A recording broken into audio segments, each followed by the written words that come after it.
We're joined now by David Skorzen, the voice of Akron football. David, how you doing this morning? I'm doing good. Can you Hey, hear good. me, Yep. actually? Good morning to you. Good morning. So Thanks. we were kind of just talking here about Joe Moorhead. I sort of have a strange affinity for him. I thought he did well as an offensive coordinator at his different stops, and the Mississippi State thing is always kind of weird because I don't know what to make of Mississippi State. But I guess I'll start with this. How is Joe Moorhead going into year 4 received currently at Akron?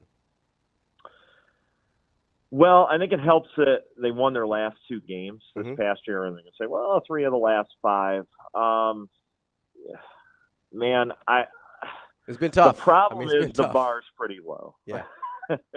right? So you came off of we had Terry Bowden here 7 years and won a bowl game and beat Northwestern his last season, but he had a rough ending. And then the following year with a different coach, Tom Arth, who is now like a quarterbacks coach in the NFL, they went 0-12, which they had never had a winless season in the history of Akron football. And so from there, I mean, they had not won more than two games in a year until last season when they won four times, right? So yeah. I mean, we all want to believe, but the problem is, jaded isn't the word. I think it's just sort of it's tough, man. I mean, people that are sticking with this program and following it have seen a lot of tough losses and a lot of bad football, frankly, over the last several years. And so it's like, yeah, well, we want to think they're going to build on winning four games last year, but it's still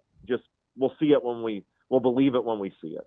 It's I think is interesting. probably the best way to put it. That's interesting, David, too, because there's you always want to have there's this off season optimism and you want to believe in upward trajectory, right? Just being normally naturally positive, but at the end of the day, how much of it is that you feel like you're fighting against what always has been versus what you and your base may think what could be? I think that is exactly what's happening. And I mean, we can go back to I mentioned Terry Bowden won a bowl game. J.D. Brookhart with Joe Moorhead on the staff 20 years ago, they won the MAC championship, right, and advanced to another bowl game. But I mean, if you really look at since this program went from whatever it was at the time, one double A or whatever, up to the FBS level, there hasn't been a ton of success. And so I think the narrative in town, which is really unfortunate, is yeah, it's the zips. Like basketball is great. Hmm. We've been to Yeah. the NCAA tournament three of the last 4 years, but there really isn't an expectation for this team. And we got a stadium that's now pushing 20 years old, but we built a new stadium that opened in 2008.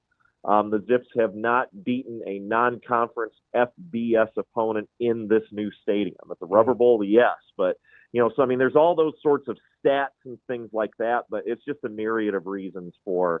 Yeah, we'd all love to be optimistic, but I think what you need to have happen is have a legit. Hey, well, they're going to go out, win 6, 7, 8 games. Make a little bit of a splash and beat some multiple quality opponents, and then you start to turn that around. But it also needs to happen more than once, right? Like that needs to be 2, 3, 4 years in a row. Now you're going to have some buzz around this program, but they got a big hole to dig out of PR wise, I think overall. David, so moving from kind of the perception to what the reality of this football team is, as you've seen other teams come in from the MAC and you've seen other FBS teams come in that, as you mentioned, they haven't been able to get a win at home against any of those. Like, what do you feel like the gap is between Akron and being competitive in the MAC?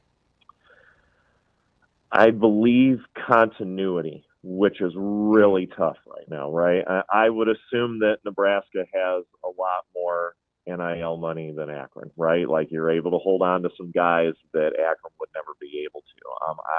I think I'm hopeful that some of that starts to balance out because there are a few guys that went into the transfer portal off of Akron's roster last year and didn't end up anywhere else. I Mm. mean, you kind of look at it, it's like, well, I'm not playing at Akron. Well, you're not playing at Akron. Like, who's going to go give you whatever amount of money you want? I mean, there's a reality to that. But the truth is, for a lot of those guys, even if they've had success within Akron's program, staying with a coaching staff for another year or maybe another couple of years can help you develop. It really does. And I think, I've already mentioned basketball, but that is the absolute truth on the basketball side.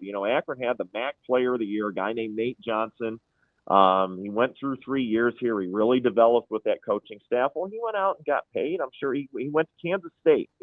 Good for him. Great. And that's the world of sports that we live in. But I think that's the biggest obstacle is you're not retaining enough guys from year to year. Now, that being said, starting quarterback is back. Ben Finley, he started every game last year. He'd been in 2 Power 4 programs before coming here. And it's the first time in about 8 years that Akron has a quarterback coming back who started every game the previous year. So I think that's going to go a long way because he knows the system. He knows most of the receivers, things like that. So now I've talked for 5 minutes, but the short answer is continuity. Where would you start? Where you think you could maybe have a set apart, a set aside, or be different? We've seen a lot of teams in the MAC do it different ways. Obviously Toledo's chosen offense and pace, and we've seen Miami of Ohio try to do it with the trenches, or Northern. Like, teams have done it a different way. If you're Akron and you want some sort of repeat sustainability, where would you start in terms of an identity? I think they have it for anybody that's been watching, but the issue has been they haven't had the personnel to execute, and that's the creativity that Joe Moorhead brings to the table. I mean, you watch the beginning of a game, and there's some kind of crazy play or something going on, and I mean, they're going to go out and try and punk you. I don't want to make it sound thuggish or anything, but that's the truth. It's like, hey, we've got this. We've been working on this. If they can pull off those types of plays, build a little bit of a lead, anything can happen within the conference. But then even against, we got Wyoming coming in. We're going to UAB. I don't know about the Nebraska thing, but like any time that you can put any kind of a doubt in the other team's mind. But I think the signature to get there are the things that Moorhead designs. But again, watching this team since he's been here, he probably just hasn't had the right guys to execute the way that he draws everything up. David, it's interesting as I'm thinking about Akron and where they kind of fit in the college football world. As they're obviously in a very football rich and talented area, and they're kind of a couple tiers down in sort of hierarchy there. But I think about teams in other places that we think of the same way, whether it's like a Florida or a Texas, and we go, oh, there's plenty of talent to go around. So like the UCFs and USFs of the world, they're in good shape. Do you feel like that opportunity exists for like an Akron in the Ohio, Pennsylvania area, or is it just a totally different dynamic? I think it does exist. I think interestingly, though, since you brought in Coach Moorhead, we don't have a lot of proportionally. Okay, I mean we got plenty of guys from Ohio, but not a ton. Like they're from everywhere else, but that's because of, like you said, Moorhead's been at Mississippi State, he's been at Penn State, he's been at Oregon, he's been all over the place. So he's got all these different channels to work and try to get guys here, and that's what you're seeing. Now, within the spectrum of the MAC, is Akron going to win a recruiting battle right now against Toledo or Miami or, even we got Northern Illinois for 1 year? I mean, maybe, because they're really out in the cornfields, like North DeKalb. Yeah, been to DeKalb a couple of there. times. Yeah, I got good buddies that coached out there and players out there. Yeah, it's a cool little town, but it's still like you're in an hour from Chicago, whatever. But you're right. But my point is, they're not regarded even within the conference as that type of destination. But you start to be over 500 for a couple of years. I think that can really change. And then you come back and you can tap into the talent more on the local level. But again, our roster right now is a lot of guys from a lot of other places, but you do what you got to do and let's see if it works. What's been the motivating factor with the academics and the bowl sanction in the off season to keep this team dialed for what's coming in this upcoming season? I think what has surprised some of us is the number of guys that have stayed in spite of that. And I know I just said a few minutes ago, well, where are you going to go? And there's an element of truth to that. But I think what it speaks to is the way that Moorhead and his staff are handling things, right? There's got to be something there that these players, these student athletes appreciate, right? That they feel like they are learning something. One of the stats that Moorhead throws out there is the dollar amount that players that he has coached have made in the pros, right? Like, I don't know what, it's 30 some $1 million. Like, guys that have played for him have, I mean, I'm sure it's an updated number now, but that's one of the things he talked about when he was here. So the dude knows what he's doing. And I think that's really the mantra of, look, okay, we're not going to play in a bowl game, but can we go win 8 games?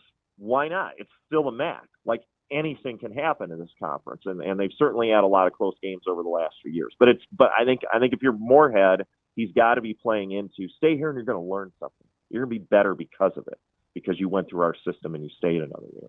David, I'm always a little curious about sort of how, obviously in Nebraska and sort of in Big Ten country, we view the happenings of college football in a certain way with NIL and transfer portal and the House settlement, all of this.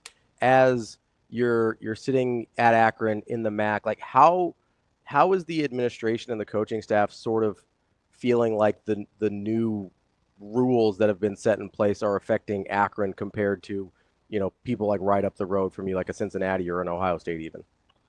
Well, I think, and it's interesting, you mentioned Ohio State, like when all of this has happened, they're talking about cutting sports, right? Because they need to be able to afford to disseminate money to the student athletes, even in the Olympic sports. Akron is in a very different position institutionally.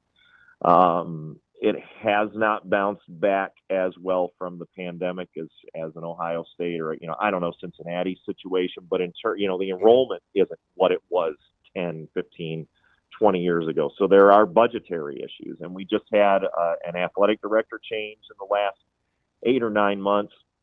And the guy that left, he had to make a lot of decisions and cut a lot of things. And I know Coach Moorhead off the record, sometimes on the record, wasn't really happy about some of the things that were taken away from the football program. So, when you talk anything financial, let alone the NIL piece, Akron is functioning in a very different place than what I would assume is the case for a lot of the Power 5 schools. But it all comes back to the scene of the academic world, right? Yeah. And all right, you're going to go get a degree from a Mid-American Conference school, and it's $100,000 to go there for 4 years if you're living on campus. There's realities to that, and within society, especially in this part of the Midwest, that's changed the scene quite a bit. But I think now that there's a fresh start, a new athletic director, so there's a little different vibe, but there's still the reality of there's a limited amount of resources for the program in general. That's just how it is right now. That is David Skorzen, the voice of the Akron Zips. David, we appreciate the time, and we hope to see you while you're in Lincoln. Look me up, man. I'll be there for 24 hours probably at least. I'll be in the booth right next to you handling the color, so I'll come say hello. All right. Sounds good, man. Thank you. That's David Skorzen, voice of the Akron Zips. Appreciate his time joining us here this morning.